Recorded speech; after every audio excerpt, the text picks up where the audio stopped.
Hi everyone, welcome to the introduction to risk assessments and health and safety. We want to look today at the basics of what we need to do to ensure that the young people in our training sessions and in our activity sessions are safe throughout the full lesson. We want to make sure what can we do before the session, during the session, after the session to ensure that everyone is safe and enjoys the lesson as much as possible. First thing we want to look at is equipment. Before the session, we're going to check it all to make sure it's okay. We're going to repair or remove any faulty equipment or anything that may cause a danger.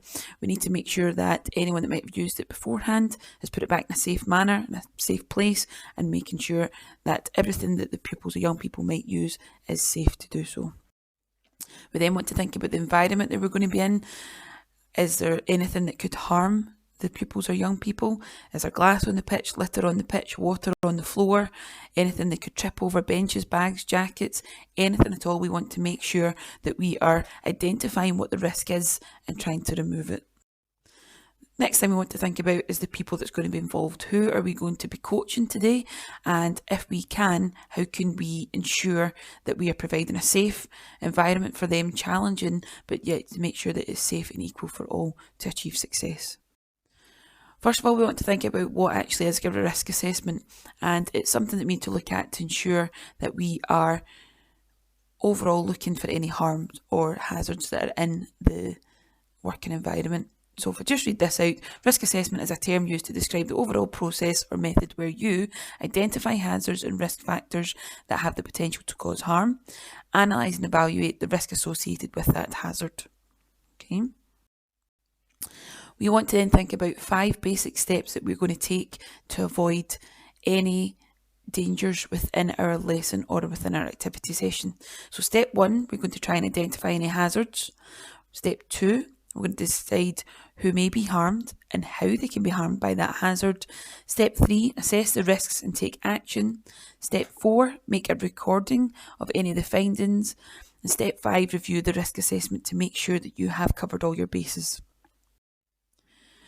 We use a risk assessment checklist to make sure that we are identifying what the hazards are, but also to ensure we're putting things into place to minimise any risk and reduce the risk of harm to any of our pupils. So we use risk assessments, and we also use what's called accident report forms if something has happened to ensure it doesn't happen again.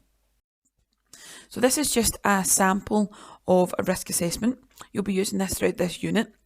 You need to think about what it is the risk is, but also then what we can do to put in what's called a control measure. What can we do to reduce that risk? Is it moving something? Is it repairing something? Is it possibly moving the group of kids out of that area to work somewhere else?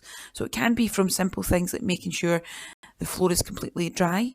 You're having to mop up any water that might be spilled, or we're checking for any litter, to something that might be a faulty floor within your games hall or your gym, and you might have to move venue. So you need to think about these things throughout the unit.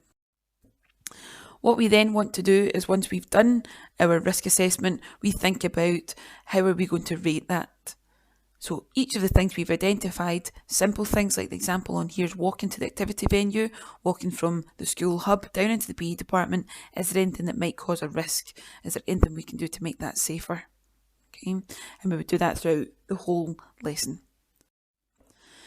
Lastly, we've got an example of an accident report form. If somebody hurts themselves within your class, you need to think about reporting that, first of all, to make sure that they have received the proper medical care and you're ensuring that they have been looked after properly, that their parents have been informed, but also that you are making a note of what's happened and is it something that can be avoided, is something that can be changed. Accidents do happen, particularly in a sporting environment, but we need to make sure we're minimising as much risk as possible.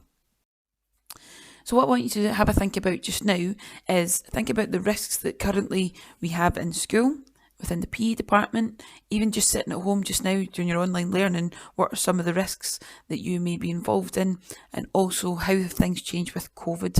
As you know, when you came back into school in August, the PE department changed a number of things as to changing rooms, the schedules in and out, what activities we could do, if it was inside or outdoors, cleaning equipment, cleaning everything, wearing masks. All these different things came into light during COVID.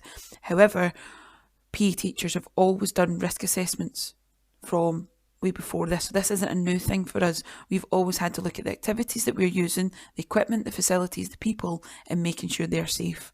So have a think, first of all, about where you're sitting. Think about the light. Is there enough light coming in? Think about some of the equipment you might be using. Is it safe? Have you got things plugged in correctly? Okay, have a think about that, and we'll discuss this later in the next lesson.